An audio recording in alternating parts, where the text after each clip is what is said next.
Hello नमस्कार दोस्तों मैं आज आप लोगों को बताऊंगा सन 1756 से लेकर सन 1763 तक का 7 साल तक का युद्ध का इतिहास। दोस्तों यह जानकारी बहुत ही खास है। आप लोगों को इस वीडियो को अंत तक जरूर देखना ताकि 7 साल का इतिहास के बारे में पता चल सके।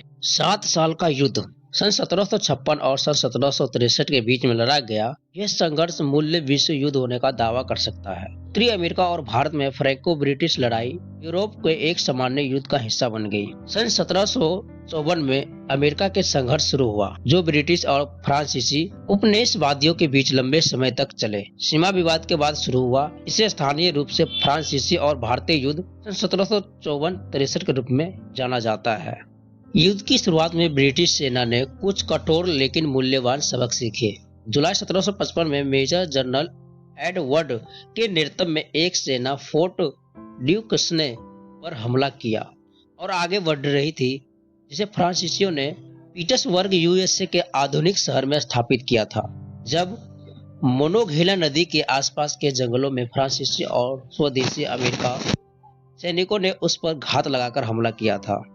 इसी तरह के घात के खतरों में अवगत ब्रेडॉक ने अपने आदमियों को जंगल में युद्ध के लिए प्रशिक्षित करने में समय बिताया था, लेकिन जब वे हमले की चपेट में आए तो उनकी तैयारी में कमी के कारण वे पैरों पर प्रभावी गोलियां चलाते रहे और तथा भागकर स्पष्ट रूप से रणनीति की आवश्यकता की थी। इसके परिणाम स्वरूप मौजूदा रेजिमेंटों में हल्की कंपनियां जोड़ी गई, जिसमें एक ऐसे सैनिक शामिल थे जो टोही, झड़प और प्राकृतिक कवर का अच्छा उपयोग कर सकते थे।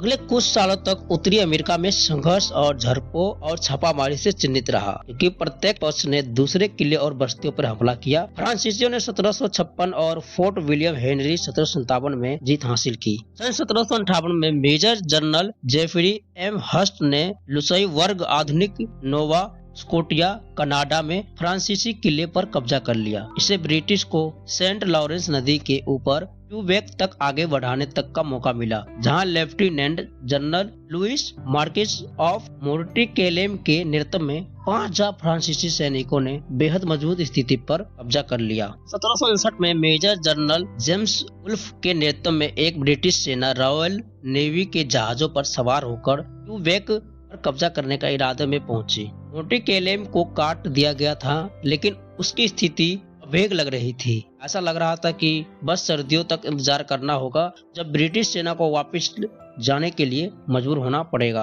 अपने अधिकारियों के साथ परामर्श के बाद वुल्फ ने क्यूब के ऊपर उतरने का फैसला किया।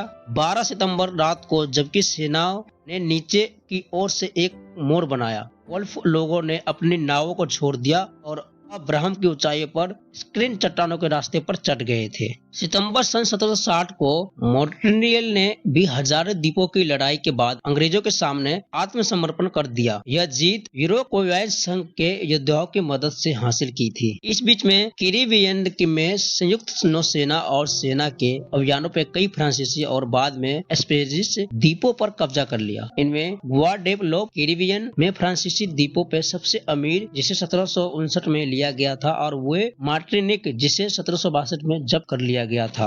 1740-48 के खत्म होने के बाद भारत में फ्रैंको ब्रिटिश शत्रुता समाप्त हो गई।